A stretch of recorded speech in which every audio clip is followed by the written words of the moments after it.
télé vous adore, Oui. Jean-Marie Bigard. On vous annonce là dans la nouvelle émission de Laurent Ruquier, dès le 20 janvier, chaque soir sur France 2. Oui. Vous allez y faire quoi? Eh bien, Laurent, il compte vraiment très fort sur moi. D'abord, c'est une histoire d'amitié. Vous êtes son porte-bonheur, en plus. Ouais. Eh bien oui, il s'est aperçu, il s'en souvenait pas, mais quand il a fait le livre des 15 ans de On va se gêner, il s'est dit, mais t'étais à la première émission, mais je dis, tu m'as demandé à genoux de venir. Tu m'as dit, ça va me porter bonheur. Et après, chaque saison, je voulais pas faire de la radio, puis j'étais en tournée tout le temps, mais au début septembre, il voulait absolument que je sois tout le temps dans les premières émissions. Il a dit, je suis son petit porte-bonheur.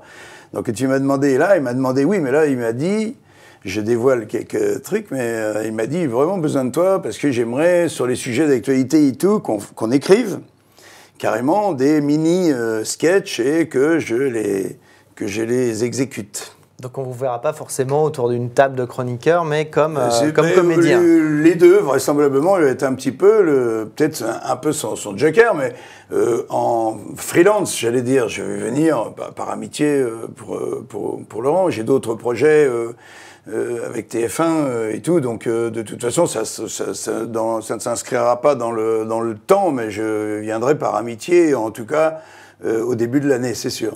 Les autres projets, vous l'avez évoqué, c'est cette fiction avec TF1, un programme court. On a lu simplement qui mettrait en scène vous et vos proches. Bah oui, mais j'ai pas le droit d'en parler, Julien. Je sais évidemment que c'est exactement ce que tu veux. C'est parler de choses dont on ne peut pas parler. Non, je peux simplement dire que ce sera fictionné, bien sûr. Tout sera écrit. Mais la nouveauté, c'est que ça va être fait très, très à l'arrache avec une caméra et on va suivre les aventures des Bigard, qui sont Jean-Marie Bigard et Lola Marois Bigard. Donc ça sera vraiment nous, un peu à l'américaine. Et tout est écrit. Et sur des modules, deuxième partie de soirée, pour que Bigard soit Bigard, sans contrainte. Tout est écrit, c'est pas Nabila et c'est pas une télé-réalité, quoi. Non, là c'est écrit avec la punchline qui va bien toutes les 20 secondes et ainsi de suite. C'est écrit comme un vrai programme court, comme Mes chers voisins ou comme Scène de ménage et tout ça et les autres programmes courts. Donc gros bataillon d'auteurs pour écrire, avec évidemment moi en première ligne, et des thèmes pour avoir justement, quand on écrit quelque chose, il faut qu'il y ait une vraie promesse. Il faut que le spectateur qui regarde, quand il regarde du programme court, il ait une promesse, donc il faut qu'il y ait une histoire. Une vraie histoire, c'est l'arc qu'on doit faire dans toute histoire, que ce soit un film, une blague, un sketch. On part d'un point et on doit avoir une satisfaction à l'arrivée.